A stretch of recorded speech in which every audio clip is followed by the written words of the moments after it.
that most high achieving, high performing people won't say out loud. Have you ever had a moment where your success kept moving but you didn't? It's like your everything in your exterior life kept expanding, but the inner life felt like you were like quietly shrinking and overthinking, and you're keeping the meetings, you're hitting your targets, you're showing up, but it feels like pieces of you are disappearing behind all the performing. And if that is you, I would like to welcome you to welcome to Self Love Sundays with Sass. I am your host, Tarnisha Mo Sass. I am your vision strategist coach who comes every single Sunday so we can talk about all the ways in which we can better our best, because it is so true. These are the things that we don't say out loud. These are the questions that we don't really want to answer. But if you had a moment where you have achieved the thing that was your goal, you feel like you hit the success button. You feel like, okay, I went after the promotion and I got it, and now I'm here and I'm like, or I went after a goal and I got it and I'm like, and it just, you're moving forward and things are happening, but you didn't.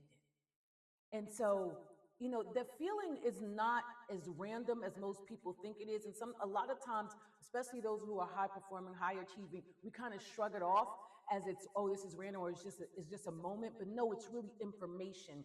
And one of the things that we don't do as a people is we don't take the time to realize that if these signals and signs are happening, it is information. It's when your exterior life, it outruns your inner life. It's like in your spirit feels it first. And so God wired us that way. God wired us so that our spirit, the thing that we most often ignore, that internal feeling, it gives us alarm bells. It's the quiet disconnect. Um, it's that's really the signal that's saying that it's like, I need attention. It's like, I need you to get honest for a second. I need you to get grounded for a second. It's like, because here's what's happening. You're ready for your spirit is ready to go higher and it's ready for something different. But yet you can't, it's like you can't really, you're not grasping it, right? And you think you're falling apart. And that's not really what happening. It's awareness. It's the silent grief. I'm gonna tell you what it is, because it's the truth. It's the silent grief about who or you've lost. And when I talk about who or what you love, I'm talking about the old versions of yourself that are fading away. And there is also a different type of grief that's going on. And we're going to talk about that today, because sometimes it's about the version of you that had to go on autopilot to get where you are right now. And that's the part of you that's ready to come back to life. Your inner being is tired of the autopilot. And so how can we get to a place to even understand what's happening? Number one, you have to call out the critic. You have to name it to tame it. This is something that I taught in my community this past week, because silent grief has a voice and it hides inside your inner critic. And so I want to tell you, because a lot of times we throw out words and we don't define what they are. So let me define what inner critic is. The inner critic is a part of you that constantly monitors, judges, and questions everything that you do, but it often speaks in it's negative self-talk, and it sets unrealistic standards. It doesn't matter how capable you are, it always finds a way to diminish, demean, and dismiss, and it demands more of you. And here's the thing: we often have capacity for a certain amount until God expands us. And sometimes it's demanding something of you in a season where you're not even ready. And so you're beating yourself up and you're hard on yourself for something that you're not even ready for yet. It's coming. God is expanding you. And let me give my disclaimer while we're here. Here's my disclaimer. I'm not here to tell you who or what to believe in. And I will tell you that in this thing called life, we need a firm foundation that is set upon God. Whoever your God is, my God happens to be my Lord and Savior, Jesus Christ. Christ, I won't shrink back for mine, and pray that you don't shrink back for yours. And this is what I'm going to tell you, that foundation is the very thing that's going to help you to navigate through all the seasons, right? And so that inner critic that I'm talking about, that's the inner critic that tells you, stop being dramatic, or get over it. You should be over this by now. You're just tired. You know what? While you're being lazy, I need you to get up and push through. And the thing is, you're pushing through your emotion And that's the reason why you're not feeling, and therefore you wonder why you keep finding yourself in the same situation over and over again the exact same time of the year, is because you're not healing anything, because you won't allow yourself to feel anything. And most times that's happening because your inner critic is loud. And what happens with people who are extremely driven, and that's what we call our high achievers, right? These folks are extremely driven. They inspire and motivate themselves most time. They don't realize that inner critic isn't really trying to destroy them. It's trying to protect them, because that's what the mind does. It's trying to protect you from disappointment. It's trying to protect you from the abandonment and the rejection that you felt once before. It's that thing that you said, you know what, I will never feel that again. I was just having a conversation with somebody I love, and somebody hurt their feelings, right? And they said, I let them in and they will never get a chance to do that again. And so when we say things like they will never get a chance to do that again, what happens is it shuts down a part of us, and that brain says, got it, protection. And here's what we forget: we forget that it takes courage to love. And as long as there's love, there's going to be some sort of pain. And I'm not talking about physical, harmful pain, but people disappoint because they're human. They're not perfect. People tend to hurt people, whether intentional or not. We all do it. I love those who are saints that say, "Oh, I don't hurt anybody, and I don't do anything to anybody." Yes, you do. Yes, you do. It's just that people haven't told you. And you know why they haven't told you? The same reason why you haven't told them. Because you're saying never, ever, ever, and you're letting people off the hook by not knowing, whether intentional or not, the things that they have done to you. And you think that they don't have the capacity for it. And what the truth is, you don't have the capacity for it to face what you're feeling. And so the critic steps in to keep you numb, so you won't have to feel what you've been avoiding.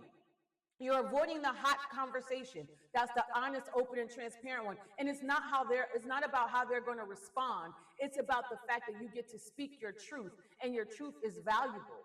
And it's not what you say, it's how you say it. So what happens with us most time, we don't like collapse underneath the pressure. We start to compartmentalize. We put this over here, that over here, right? And we start to move things over. So what happens when we start to name the critic, the critique, right? It disarms it. It helps you give your power back. When you say, you know what, when I say never ever again, I'm speaking from fear.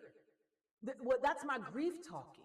That's an old pattern that worked in my old relationship, but it's not working in this one. I actually have somebody who's shown up and they're loving, and they'll want to talk it out, but I'm bringing in my old behaviors. I'm bringing it into my friendships. I'm bringing it into this new job. I'm bringing it into this new relationship, whatever that relationship is. And so when you start to monitor the critic, you can disarm it, because you can create distance between you and the voice, because you are the voice. You know that, right? You're the one hearing it. And so what happens is, how it blocks your healing is it convinces you to overthink, isolate, and stay busy, instead of getting honest with yourself, and holding yourself to the integrity that you hold everybody else to. Because if you're being honest, you will hold everybody else's feet to the fire about them. Why didn't you confront them? Why didn't you say this, and why didn't you say that? Well, why didn't you? And why aren't you confronting you? And why aren't you spending enough time with you to ask yourself those very pivotal questions? Right? So that's number one. Number two, I want you to notice the micro quits, because here's what happens, right? The small ways you abandon yourself every single day. And most of us don't even know we're doing it. Because what happens is, we think because we're strong and we keep going, and we're taking care of the kids, and we taking care of the house, and we did the job, and we came home and we sat on the couch and we had our glass of wine, or we went to watch that football game. We don't realize that we micro quit on ourselves all day, every day. And so what does micro quitting sound like? I'll deal with that later. You know what? I'll fold that laundry later. I'll make that bed later. I'll do the dishes later. I'll work out later. I'm fine. I'm fine. I don't have time for this. I should be stronger than this. Why don't I know this by now? Why am I not getting it? And so what happens is, that's what it sounds like, but here's what it looks like: scrolling instead of sitting with yourself and meditating. And let me tell you about meditation. Meditation isn't about getting quiet. Meditation is about self-awareness. What are the things that your mind, what are your thoughts are you thinking all day, every day? Most people that swear they're so positive don't even realize they're negative, like literally 50% of the time. They don't realize it because they haven't sat still long enough. They're just so busy running around thinking they're spreading positivity that they haven't taken a moment in a second to say, what is really on my mind? And so micro kids also looks like scrolling on social media, right? And just numbing out, working instead of feeling. You know what? This person made me upset. I'm going to go work, and I'm going to go and I'm going to bring my work home, and I'm going to go in my office and I'm going to work some more. Numbing it instead of naming it. Instead of naming the inner critic, I'm just going to numb it. Well, I'm going to go have a glass of wine. I'm going to go smoke some weed, whatever that is, right? I'm going to go gossip, because here's the thing, that is a form, that is a form of quitting on yourself, because now I can concentrate and talk about everybody else, but I'm not healing and dealing with my stuff. And then I can show up for others while disconnecting from myself. You know what I can do? I can go serve. I can go serve in the church. I can go serve all day, every day, 3 times on Sunday, Bible study, go serve in the house, go serve the elderly, go serve. And all those are beautiful things.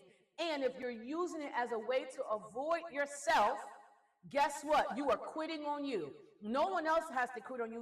People always like, I know new friends, and I'm not letting anybody else in, but you quit on you every single day, and you want somebody to show up differently. How does that work? And so those little moments of quitting on yourself, they add up. And so how it blocks your healing is it weakens your self-belief.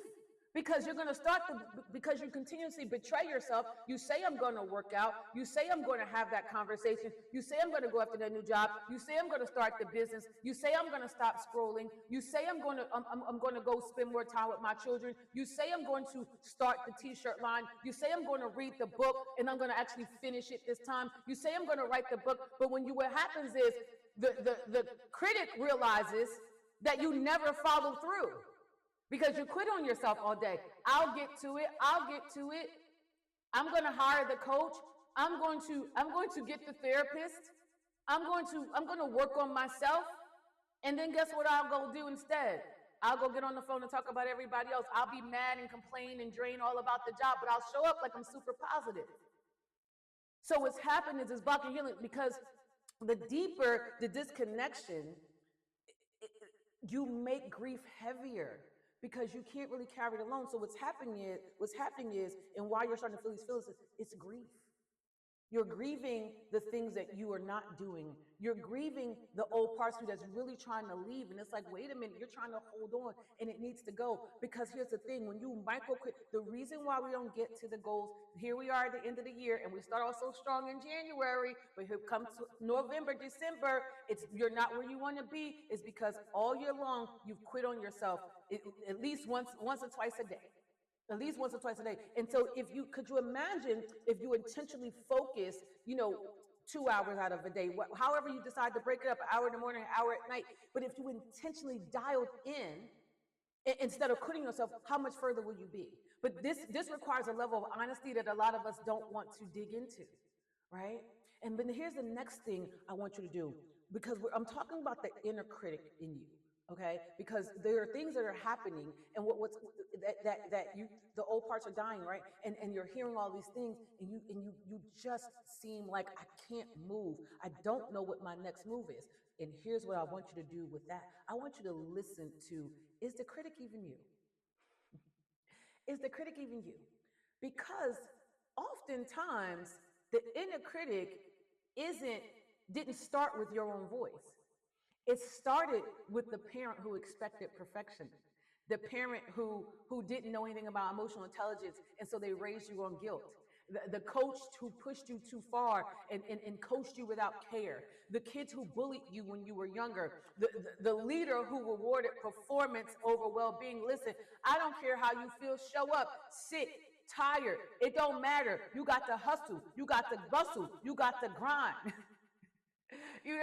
So it's like they reward the grind over your mental health. And so, or the partner who belittled you. No matter what you do, no matter how you show up, it's always some sort of critique. Or a childhood moment that punished your emotions. So you cried and got teased. Or you cried and they said, man up. Or you cried and they said, she's soft. Or you cared, you gave your heart to a man and he crushed it. And so what happens is, there's a voice that is an echo, that's echoing in your head. It's truly not you. And here's what happens though. When a critic isn't your voice, you start living a life that isn't yours. You start pushing yourself in directions that you were never even destined to go in. You start going after things that really weren't you. You start talking in ways that really don't even suit you. You start doing things. It's so funny because this person I was talking about on the side of love, she was like, I'm cold, and I had to say that coldness. It's not going to hurt any of the people that you're avoiding having this conversation with. It's going to kill you. So what's happening is that inner critic voice that's playing, it's killing you. So you chase goals that don't fulfill you. You shrink your dreams because it threatens someone else's comfort. You don't go after that thing because you're afraid with your spouse or your significant other or your friends or somebody in your family is going to think, how is it going to inconvenience my children? How is it going to and you're thinking about the inconvenience of a thing instead of thinking about how will it prosper them. And so that's what I'm saying about my positive people that don't know that they think negatively. How you know is how you respond when you're ready to do something. You start thinking about all the things of why it won't work and why you can't, instead of all the ways that it could and how it should and how it can enhance, and how if a person loves you, they're going to want to see you grow. But you have to approach it from them, not from a place of I need permission, but from a place of how this is going to better the both of us. And so you avoid healing because someone taught you that your feelings equal softness and weakness. Meanwhile, the vulnerability that you show to this world is absolutely what's needed, because people need to see that people grieve. I grieve. I've buried 2 sons. I'm not completely happy in my career anymore. 28 years, 18 years working from home. I'm tired. I don't like running up and down the road. So what am I doing? I'm designing a life that I love by building my business. I'm shifting it. I'm not wallowing it. Here's what I am doing. I'm naming the mountain so I can speak to it. So here's how the inner critic that's not your voice is blocking your healing.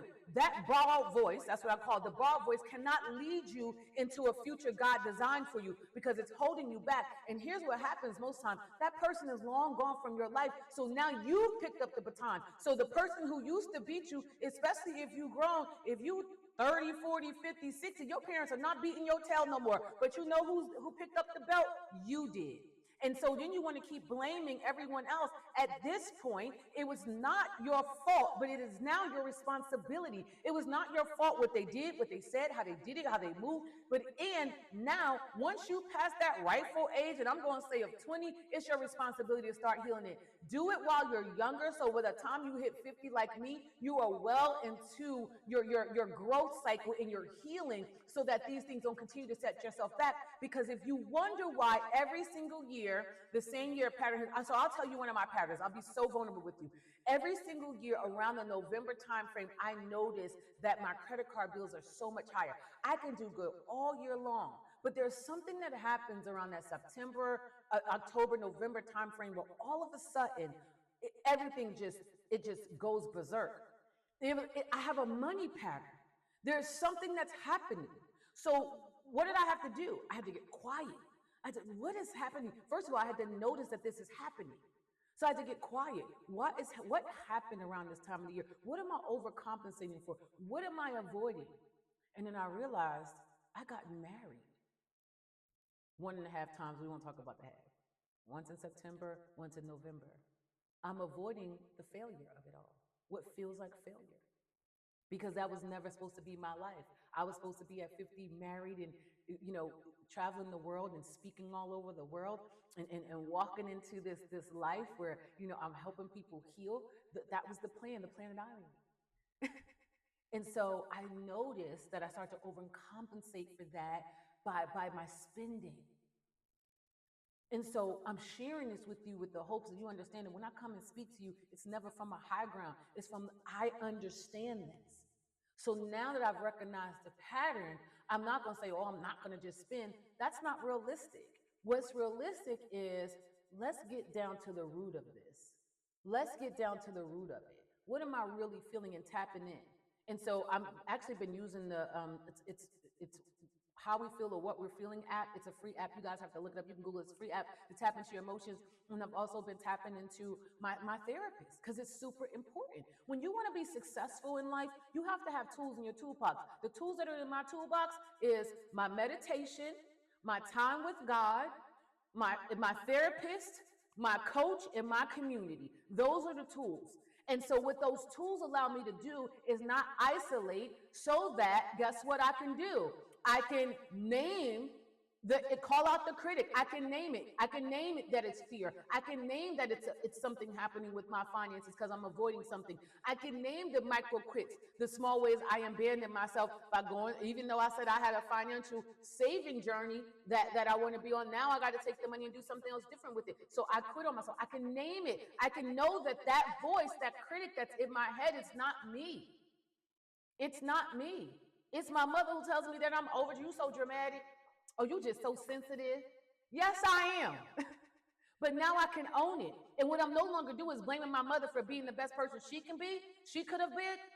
I'm working on me, and I'm owning that. So now when she says it, I'll be like, I sure am.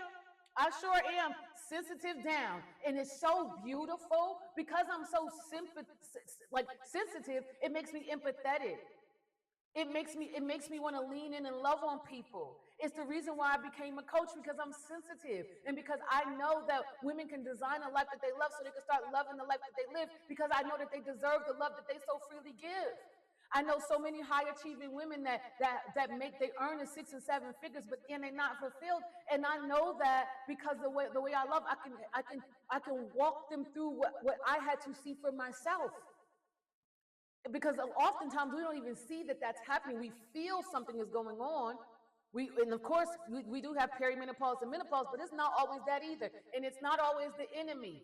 Okay, all right. And so let's talk about how we're in November, and another thing that's compiling this is holiday grief, the way nobody talks about, because holidays amplify grief, especially for those who are always constantly moving and shaking and never sitting. Because here's what it sounds like. It's you dread going to the gathering. It's like, Lord, I don't even want to go to these people's house. I don't even feel like being bothered. I don't want to bring no macaroni and cheese. I don't even want, most people don't want to do Thanksgiving. They say it's because of the pagan holiday. It isn't that. They don't want to deal with what's happening with family.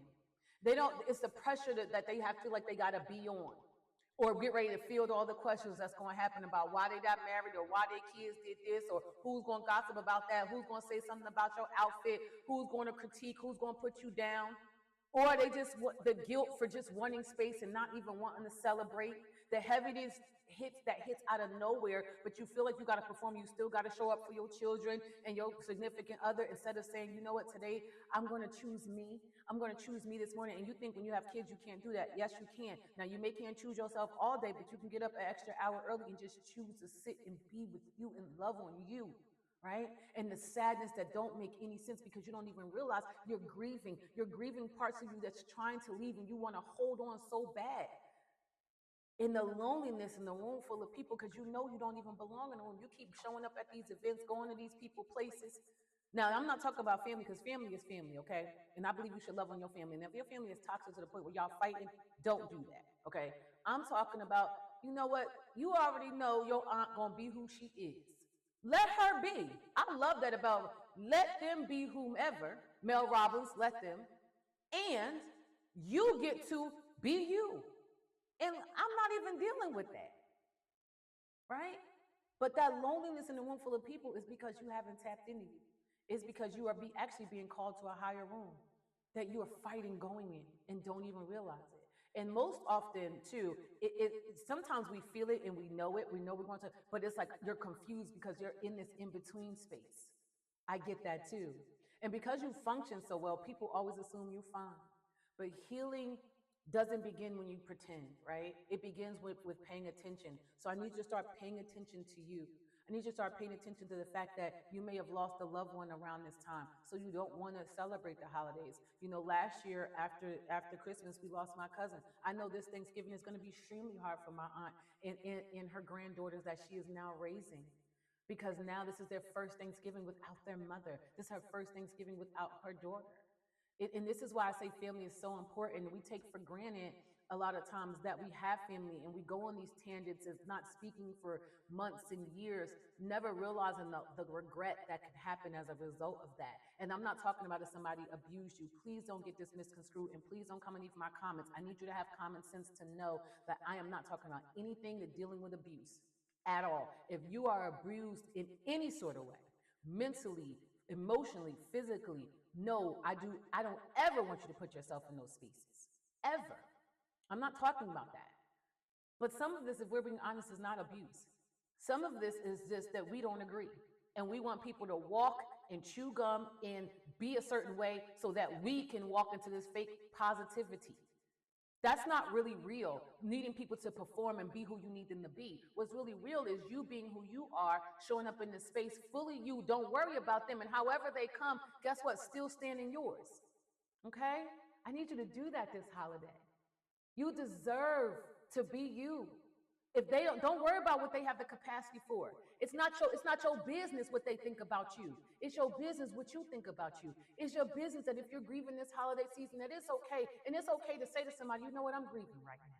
I don't want to talk about that right now. I appreciate you and I love you. And I know that you want to talk to me, you want to help me. And right now, I'm just not in the place of the space. That's okay. And for me, sometimes I'll be like, listen, that's something I'm just talking about with my therapist. And I'm okay with that. Because sometimes you just need that until you've walked it out, right? And that's okay. But here's what I want you to do. I want you to get from this suppressing feeling to surrendering. So this week I want you to choose to stand in your truth and not put on a mask, not perform. Don't try to show up at Thanksgiving being something that you're not. Don't try to show up at Friendsgiving being something that you're not. I just want you to just be you. And that doesn't mean we show up as Debbie Downers. Absolutely not, because we're not down. We're becoming self-aware. And what we're doing is we are not no longer avoiding. We are becoming more self-aware of who we are. And we're going to seek support over silence. And it's okay to show up at that Friendsgiving and just say, I need a hug today. Maybe you don't want to talk about it, but a hug can save your life. And I want you to understand this. You cannot direct a mountain to move if you don't name it. If you don't if you don't become self-aware enough to see how you quit on yourself every day, if you don't know who the voice really is that is playing loud in your head, and if you don't address the grief. Your healing begins with naming the hurts without the judgment and apologizing and shrinking. Stop apologizing to people all over the place. Stop doing that. You don't have to apologize for being yourself. You apologize when if you intentionally or unintentionally hurt someone, sure, we apologize. But other than that, we're not apologizing anymore. There's nothing for you to be sorry about. As a matter of fact, I want you to get glad about the fact that you're going to take some time this week to really, really step into you. And so this is the moment where awareness really becomes healing, because God is not distant from what you're feeling. I want you to know that too, because sometimes we think that. But what I believe in this season, he's inviting you to pay attention to the signals that you've been pushing past. Because here's the thing, he can't even download what's for you and get it to you if you're suffocating because the inner critic is so loud. So healing for you, it's not just about slowing down. It's about really, really getting honest with yourself and God. Really, really getting honest. God, I am so grateful for this life that you've given me. I'm so grateful for my home. I'm so grateful for my mind, my body, and my spirit. And Lord, if I'm being honest, I feel lost today. God, I just feel a little bit lonely. I'm tired, God. I'm tired of always showing up. I'm tired of being the strong one. I'm tired of saying, I'm just tired of feeling this heaviness. Do you know that's where he wants from you? He wants to know your truth. It's not about just being gratitude. False positivity is not going to get you the manifestation. Honesty is. And the same integrity that you want everybody else to uphold, I need you to uphold it this week, okay? And so I want you to say yes to naming what's been heavy, to confronting the critic instead of obeying it. Because most time we obey the critic. Oh, I'm just going to lay here. No, you're not. No, you're not. I want you to notice where you quit on yourself. I want you to say yes to questioning that voice, questioning the voice. I want you to ask questions. Who is this speaking? Who is God that showed me? Holy Spirit filled me. I want you to say yes to being present with what's real and true for you. This is where you stop suppressing everything that's happening. And so you start surrendering to God, surrendering to, and understand surrender is not defeat. Surrender is where we get the victory. I need you to hear me. Surrender is not defeat in the Lord. It's where we get the victory. It's where we get the download. It's where he can guide our steps. It's where he can show you you. And I'm not talking about that messed up version. I'm talking about the highest version, his frequency of you. And so, and this is one of the reasons why I created my retreat, Designed to Win the Retreat, which is going to be happening April 30th to May 2nd, 2026, because this is exactly what we need to get in the room to do. We need to get in the room with in a space that has the capacity for who we are and also who we are becoming, right? And so, and to get into alignment. Because inside that room, that's where we're going to be able to give it language. Because you're going to be in a place where you can finally listen to and hear the voice of God in you, right? And you can build the framework so that you can finally have fulfillment in your success. And we all 2026, I want you to hear me. We are setting a new standard and starting in that room. Because I will say it again, it's not that you can't be, do, or have whatever you want. It's that your standards are low. Your standards for you as well as everyone else. And so you're not just here to achieve more. You're here to evolve into the person who can hold more without losing yourself. And so while we're saying yes to those things, I need you to say no to silently grieving anymore. Nobody puts baby in the corner. It's time for you to come out, but you're putting yourself no. Say no to disappearing inside the story that you're playing over and over again. I need you to, so we're saying no to those things. For the rest of the month of November, we're saying no to anything that doesn't align with our purpose and our values. And if you don't know what your top 5 core values is, maybe let's start there. Because when you say no to those things, guess what you're saying yes to? Your awareness, your healing, your partnership with God. You're saying yes to coming home back to yourself. And when I talk about coming back to self, I'm talking about that place that God has put in you, because everything you need is already in you. You just can't get it. You can't tap to that next level. You can't tap into it because there's so many things compressed and compiled on top of it. And so this is why we do this work. And so if you're interested in joining us at the retreat, there's going to be a link down in the description where you can set up a 15-minute consultation call. I would love to have you in the building. It's going to be for 15 women only. And yes, we are selling seats. I'm so excited for what God is going to do in the room. And although although I am a spiritual Christian-based woman, that's not what the retreat is fundamentally focused on. I want to make that clear. It's fundamentally focused on you, because you are designed to win, building a life that you actually love, so that when you go to the gym, you're not escaping, so that when you go to work, you're not escaping, so that when you go shopping, you're not escaping, so that when you go spending time at your kids' events, you're not escaping. No longer will we escape from our lives. We will get to live fully and joyfully and lovingly and whole in our life. And it starts in the room, because when you get in a room with like-minded women who are forging forward with that, understanding that they're in transition, understanding that they're becoming more, and that God is shaping the capacity for them to have more by joining in those rooms and getting in community, guess what? Everything then shifts. Everything then changes. The love changes. The love you have your significant other, the love you have with your children, the love you have in your career, all of it gets to shift. It's energy. Your energy gets to expand. And here's the thing, it's not like every other retreat where you go and you rah-rah, just motivation, inspiration, and then you come home and you back to the same old, same old. We don't do that up in here, okay? So I hope that you reach out, and I hope that you have the most amazing Thanksgiving, and I will talk to you next week. Bye now.